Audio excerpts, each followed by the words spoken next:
Hey, so I'm sitting here with the owner of Favorite Things Boutique. Favorite Things Boutique, the CEO by Sharonna.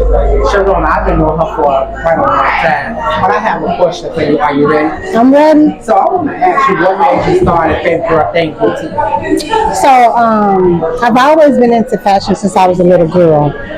Fashion has always been my thing. And growing up, I didn't have my mother didn't have the money to buy the Jordans and the Nikes that everybody was wearing. So I said, you know what? Fashion. It's no rules in fashion. You can wear what you want, when you want, how you want, and nobody can. They can't do nothing to you about that. So what I did was I said, okay, my mama can't afford it, so I'm gonna start going to these little low end spots, and I'm gonna deck my stuff out and make my own stuff look good on my own, do my own thing, and that's pretty much how that came about. And that's from the age of 11. I've kind of been into fashion since then. Okay, and I have, so what made you come up with with the name Favorite Things Boutique? Because everything that I do is in faith. Everything that I do is in faith. And I came up with Faith Girl Things because I prophesied this actually way before it came. I used to use the hashtag. Yeah, I seen it happen. So I had was me and one of my sisters at church. Every time we would take a picture, I would always put hashtag Faith Girls, hashtag Faith Girl Things. And it just kind of went from there. And then we just kind of like started talking. I'm like, man, I think I want to do a boutique. I love fashion. So 2019, during the pandemic, all the stores was closed, but guess what was popping? Online stores was popping. Okay. So I said, you know what? I'm gonna step out on out. I love fashion. Why not do it? I had already prophesied it to myself anyway, you know. Yeah. So it all happened. Okay. So I just went on in. I said, you know what? I'm gonna do this. 2019, February 2019, in the midst of the pandemic, I stepped out on faith, and I went and I did it. Okay, from the beginning of your business, tell me how it was. Was it rocky? Was it moving? Or was it like... So you know what? In the beginning of business, because guess what? It was during the pandemic. No stores was open. So everybody was looking for some online shopping. Cute stuff. And guess what? People were still going to the house parties and the this. Mm-hmm. So they wanted to look cute.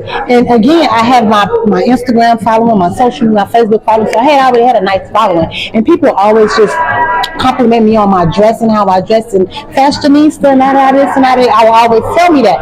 So I said, you know what? I'm already out there. People already know me as a fashion owner, as a fashion girl. So why not just go ahead?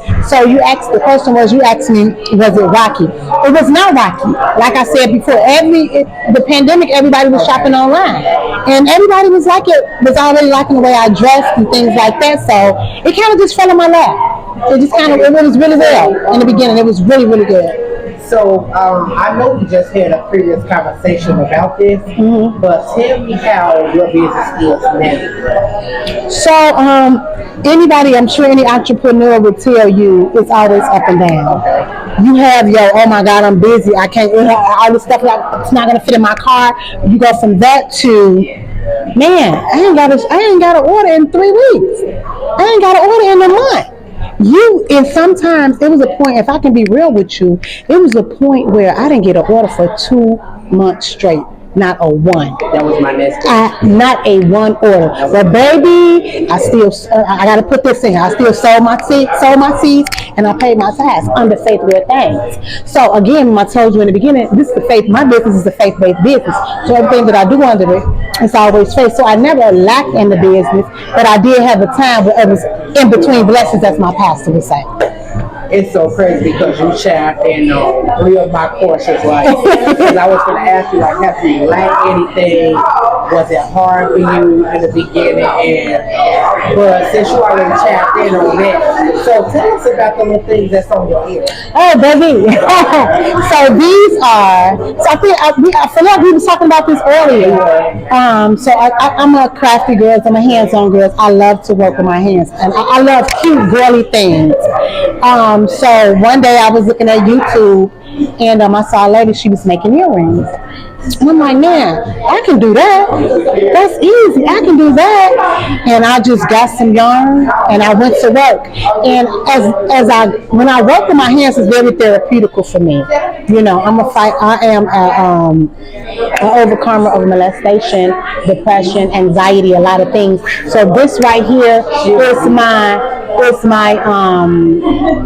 this is like, it keeps me back. It keeps me level-headed. It keeps me where I need to be. It's like very therapeutical is that word that I'm looking for. It's very, very therapeutical for me.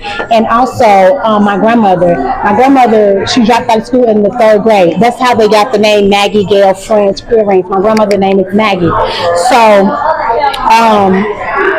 she always did everything with her hands. She used to pick cotton. She was a cotton picker. So I guess that's where, when you say deep down in the roots, I guess that when me wanted to work with my hands, I guess it's really deep down in the roots. Because my grandmother, she picked cotton and dropped out of school in the 3rd grade. So it just kind of went from there, and then I started making them, and I started to wear them and everything like that, and they just been flowing ever since. This is actually, if I can be real with you, my earrings sell more than my clothing, if I can be honest with you. Okay, I know that you said it's from your grandmother's name, but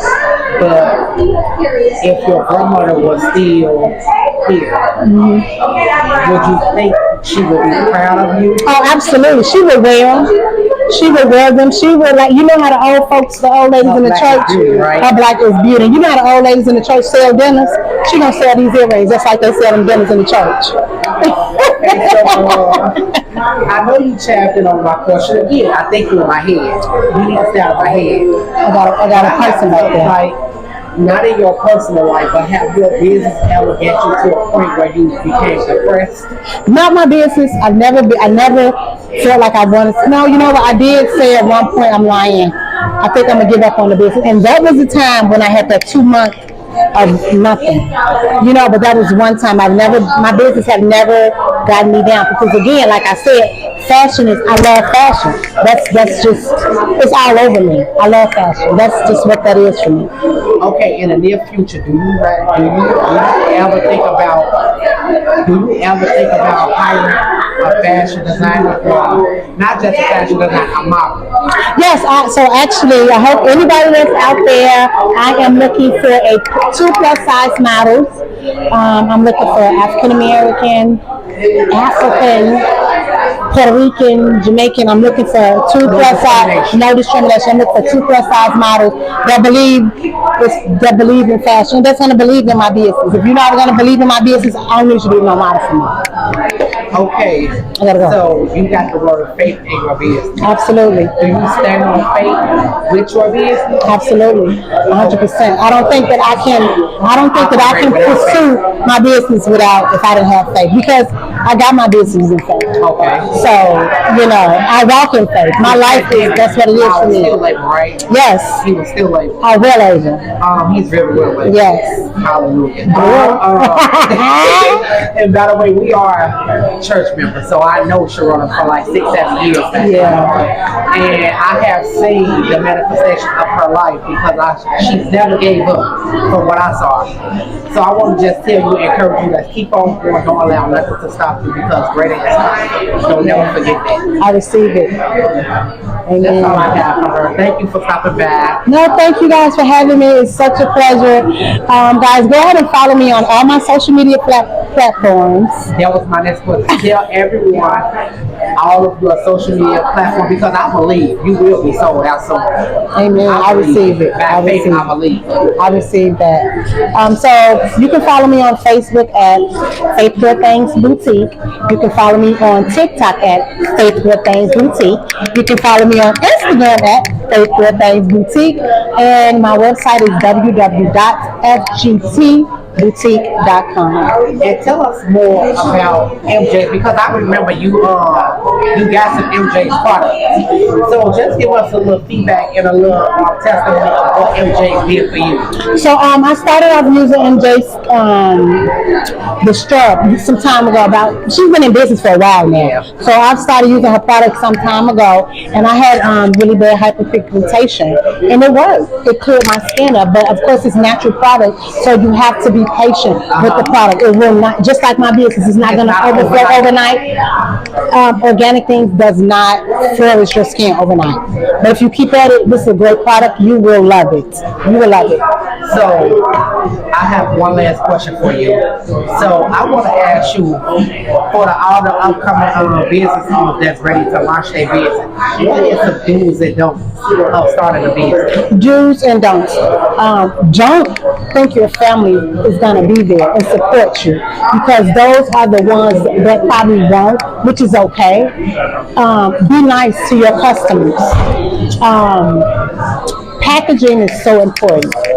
Packaging is to have great packaging. Make it look nice as you can. And don't give up when the time comes, when it get hard. When you don't get a sale for 2-3 months, don't give up. Keep going, because greater is coming. That's it. You heard everything from Sister Sharonna, the CEO of Fake Birthdays Boutique. Just don't forget to stop back and support her. Tell us your website one last time. We are done for the day. www.fgtboutique.com. Shop with your girl. Here we go.